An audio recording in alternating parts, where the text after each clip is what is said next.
Debbie and Giordano. Welcome to our Valley Homes on TV. This is the Milpitas edition, where I'm with Todd Flesner, our co-host. And how's it going, everyone? Good to see you again. Todd, I have to congratulate you. I saw an ad in the Milpitas Post. You were picked as one of the best mortgage brokers in Milpitas. Well, thank you. I appreciate the recognition. It's fun. The Milpitas Post does it every year, and I know that you were recognized as well as one of the top real estate agents in town. Thank you. Mm-hmm. And so, I guess that's what happens when you stick around long enough, like you and I. Yeah, we are old timers at this stuff. But anyway, so we're very happy that you've tuned in to Channel 26 on Comcast, where you can watch our show on Monday, Wednesday, and Friday at 6:30 p.m. and Saturday and Sunday at 9 a.m. and a lot of other times in between, a lot of other time slots. So, Todd, you brought a guest. Would you like to introduce? Absolutely. I'm delighted to introduce folks. Actually, I've got a local Milpitan with us. Nice. Milpetian, I guess is how you say Milpetian. it. Milpetian, I get it right.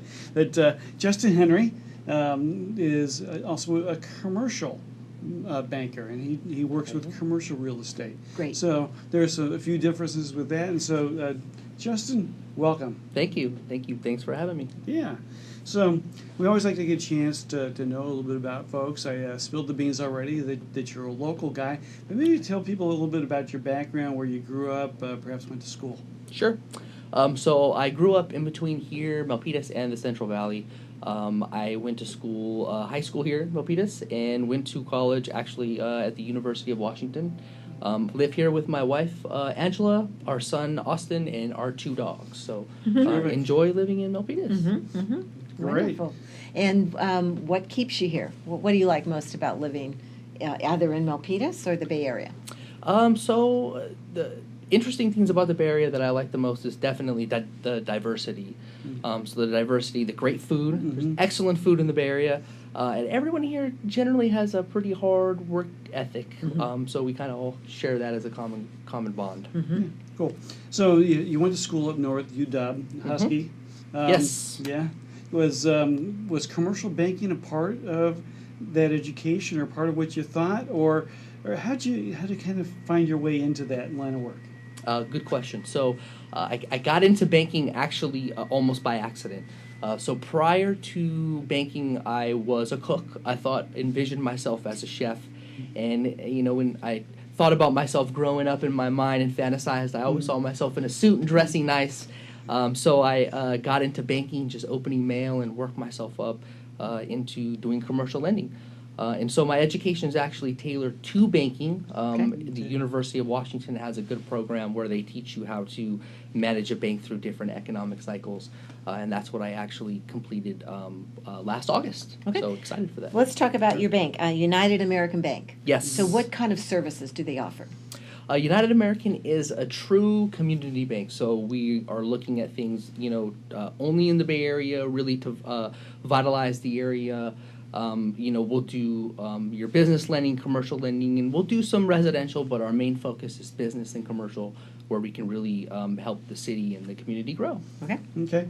So you talked about some of the different loan products that you do. What is it that really distinguishes a community bank, and where you really focus your energies? Sure. So some of the things that distinguishes a community bank obviously is going to be your size. So a community bank is going to be smaller. With the smaller size comes a lot more tailor-made products and more personalization. So you're really going to have a real intense focus on your success and what the bank's able to do to help you to succeed. Sometimes with the bigger banks, they're really focused on bigger clients, where we're able to focus on making smaller clients bigger. So Todd and I are involved more on the local, the residential side of lending and sales. So how are your rates competitive? How do they work, and how does that fit into the competitive nature of your business?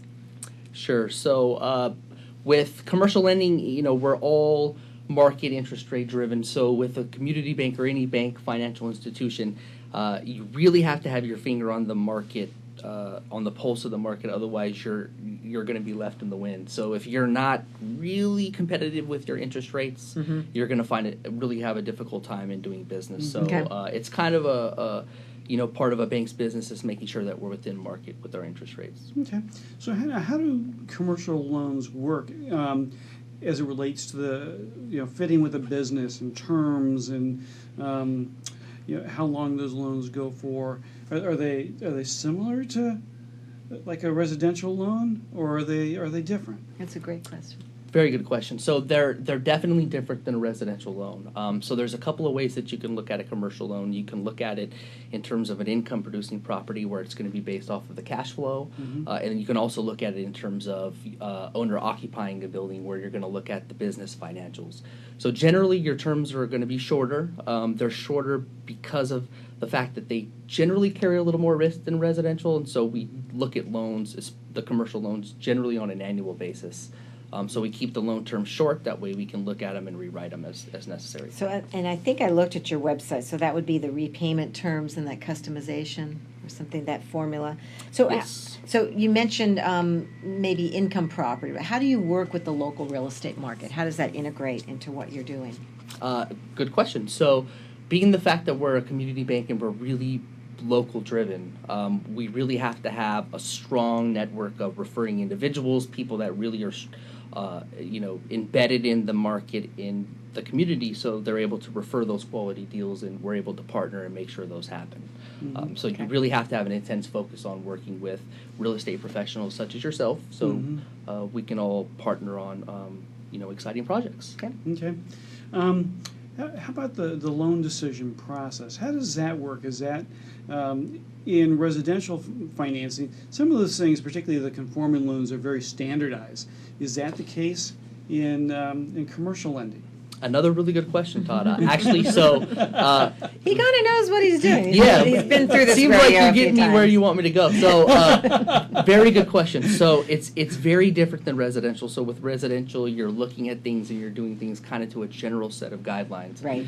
In commercial, we're able to really customize things, and we're able to look at things and say, well, maybe there's an issue here, but based on these 5 or 10, salient facts, we're willing to move forward, especially when it has something to do with the community and something that we're able to make better in our area here. So in those specific different type of situations, that's where the community banks and commercial lendings really shine. We can really customize a product and make sure that it's something that, meets all the criteria. So that means there's like a localized loan committee that reviews each loan? So generally there's a signing authority up to a certain amount, and as the loans get bigger and bigger, then we'll go up to a loan committee. Everything's done by committee at our bank, so that generally consists of our CEO, our other executive staff, and then we also have a board of directors that will come. Generally about 12 of us, and we'll all review things, and typically we agree, sometimes we disagree, but we usually like to agree, so that's a good thing. Right. Well, in our industry, we have many challenges. So what kind of challenges do you see that come up in your world? The biggest challenge for us right now would be where we think we are in the economic cycle. So, what goes up must come down. We don't necessarily think that's how it's going to take place, but we think, especially with the development, there might be some slowing down on that aspect. So with interest rates being at historic lows and where they've been recently, we think that as those loans recast and as they become due, and as the interest rates trend up, there may be some problems with some of those properties going forward. So, Okay. Well, and again, you mentioned there's an annual review process with that as well. So that's how you're keeping really close tabs on that. Exactly. Okay. What is it that you really enjoy? What are some of the rewards that you get with your work? So some of the rewards I would say I get with my work would really be, helping individuals, helping business owners really get to the next level. So when they really are open to partnering with me as an individual and as a bank to help them with their successes and really where they want to be in their next stage of business, that really makes me happy when I'm able to help them that way. Great. Well, you seem like you're a real people person, and I can see you do very well in your business, and you're probably a big asset to the company. What are your personal goals and objectives? What do you see in the future for Justin? For the future for Justin would definitely just to be more embedded in the Milpitas community, do more things here, help out, possibly, get into a city council role if that's possible somewhere down the future. Really just raise my kids and be really successful in making sure that they're successful.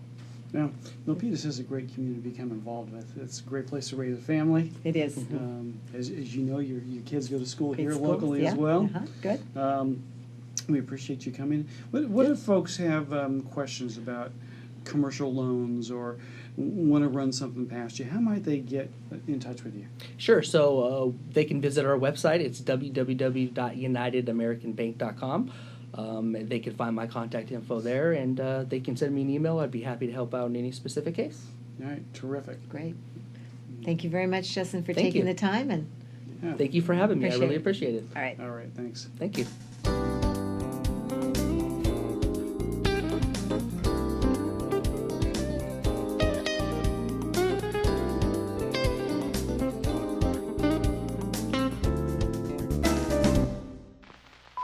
The following is a public service announcement test to determine if you need a fishing license and boat registration before you head out on the water. Let us begin. Are you a pelican? Does this look like your house? Is this your idea of fishing with friends? Do you use your feet as fishing hooks? Are you your own boat? Do you have webbed feet? No, I mean like a... That's the one. Do you want this in your favorite lake? Yuck, yike. No thanks, mister. Regardless how you answered, you need to be licensed and registered because it helps local conservation efforts protect the very natural resources you enjoy boating and fishing in for generations to come. Do your part at takemefishing.org.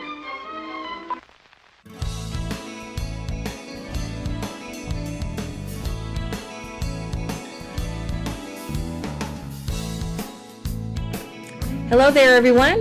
This is Debbie Indehart Giordano, along with Todd Flesner, our local loan broker expert, bringing you our monthly wrap-up. This is Valley Homes on TV. We interview guests around town and different people that make Milpitas work in a great community. And now we're going to present to you what Todd and I feel is important in the impact in the Milpitas real estate market. So Yeah, it's been, we're coming here to the end of 2017. we are. And I know we'll take a look at some numbers there in a little bit, but if you had to summarize 2017, what would you say in terms of the real estate market? Well, definitely brisk. I went to a broker's meeting this morning, and we talked about days on market, which is something I don't bring into my report, but we're at 21 days for days on market. And actually, it could even be shorter. A lot of agents put listings on and then do a due date for offers. So they actually extend that days on market artificially. So what is that days on market? I mean, what does that really measure? Is that from the time the property hits the open market to the time that it's closed? That it goes into pending, That it goes into into escrow pending, yeah. Okay. And then it's typically 30 day, that Right. is to close the escrow. So, the days on market is the marketing time for that property to go into Okay. pending status. All right. And how would that compare to what is traditionally? Again, we talked about that this morning, interestingly enough. Traditionally, it's been around 30 to 35 days. Okay. So it's a little bit shorter, but in general terms, to encapsulate the 2017 real estate market, fast. It has been brisk. It has been brisk. So, I got your interest rate report. Thank you very much that you send me every week.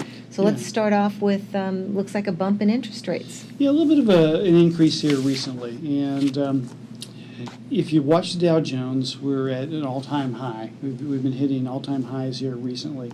And that is what pulls money into the stock market and away from bonds. We've talked before about the tug of war, but because the stocks are so attractive, interest rates have had to creep up a little bit to kind of keep pace with the sort of returns that investors are looking for. So what are we looking at today for Yeah, interest rates? jumbo money is still 4.25 Okay. for no points. and which is fantastic on a historical basis. Okay. And depending upon your particular situation, there's some variance there. Credit scores, loan to value, type of property, all have an impact on what the actual interest rate that you pay. Okay. So we talked about stock market, interest rates, and the general economy? General economy is strong. Right now, the big thing in Washington, D.C., the conversation is around taxes. What's going to be happening Right. with taxation? Are we looking at some sort of a tax cut? Or is that dead on arrival? It's hard to tell at this point in time. There are so many different opinions on that. And Stock market went down today. yeah, a little bit. Yeah. A little bit today. If there's a tax package that's put together that really helps to lower the tax burden on the majority of the population, you'll see the stock market continue to do well. We'll continue to see the economy expand, and that'll probably drive interest rates up just a little bit as that happens. But if nothing happens, it's really a status quo. All right. Well, before I go into the MLS numbers, one last question. We were talking offline. You're involved with reverse mortgages? Yeah, absolutely. Can you tell me, how does that work, the reverse mortgage? Well, reverse mortgage is for homeowners who are 62 years of age or older. With a standard mortgage, you make monthly payments, right? Right. With a reverse mortgage, there is no payment that's due with your monthly statement. But interest is charged. So the bank will defer that interest while the homeowner lives in the home. Okay. All right? And then either at the time that they're deceased, or they sell the property, move it into assisted living, or whatever the case may be, then that loan becomes due and is due and payable. Now, reverse mortgages used to have a very, very bad reputation, and that they would suck the equity out of a home. And there have been a lot of reforms in that market. And the way that reverse mortgages are put together now, they really are, I think, an effective planning tool for folks to use in retirement, particularly if cash flow is a concern for someone, to be able to get rid of a mortgage payment and be able to really use the equity that's in that property. And when I run those illustrations, we can take a look at how a property might be projected to grow in equity in the future. Sure. And how much the balance on that property might continue to be. That's an interesting point. So rather than liquidate the home, they keep it, Right. pull out the equity, but it continues to grow because they have title and ownership of that property. Exactly. Interesting. And again, the way that these are set up, they're very conservative. When I run my numbers in terms of projected growth or equity in the future, I use very, very conservative numbers for those projections. And typically what will wind up happening, if I look out 20, 30 years, if someone has $1 million in equity today in their property, that $1 million is still there, in 20 years, if not more. So they're becoming a very effective tool if used properly and in the right situations. Interesting. For folks. Great. Yeah. All right, MLS numbers. Yep. Yeah, let's talk about what's happening in the market. Yeah, let's look at September, last month, 2016. We posted an average sales price in Milpitas of $895,757. And last month, it was $1,025,944. Median price jumped from $865,000 a year ago to $983,000. And then the condo market has seen an uptick. $664,000 last year, jumped up to $761,000 this year, and then $700,000 last year for a median price, jumped up to $755,000. I generally look at. I think in the brokers meeting we were talking about price appreciation, and I think we're still looking at about 3 to 5% potential price appreciation Year over year. Yeah. Yeah, and that's that's nice appreciation, but it's not an out of control growth. No, yeah. And so, so does that mean you're starting to see some flattening of, in terms of how fast properties are going up in value? No, Or no, not yet. With the tremendous supply, I mean, The shortage? the shortage of supply, and then tremendous demand. So, Okay. yeah, I had an open house a couple weeks ago. The home I listed it. It was actually a relist from another broker that they'd canceled with, and so the home was 70 days on the market. And I was a little concerned in terms of marketing, if I would get enough people through. Had over 55 families through that weekend. Wow. On a home that's 70 days on the market. Well, and it that's went amazing. almost $100,000 over the list price. Okay, Once I so- made that adjustment. So you talked about a brisk market. That demonstrates a brisk market. Very Absolutely. brisk, yep. Well, good. Well, Okay. thanks for the update Yeah. on the market. We Yeah. always appreciate that. Thanks for the news about interest rates. So let's see, folks want to get hold of you. Yeah, T. Flesner at opusadvisors.com is a great way to get in touch with me, and for yourself. Giordano DJ at AOL.com. Terrific. Well, we're glad folks have tuned in, and we'll see you next time. See you next time. We got a couple nice guests for next month in Absolutely. November. So. Terrific. All right, we'll see you again soon.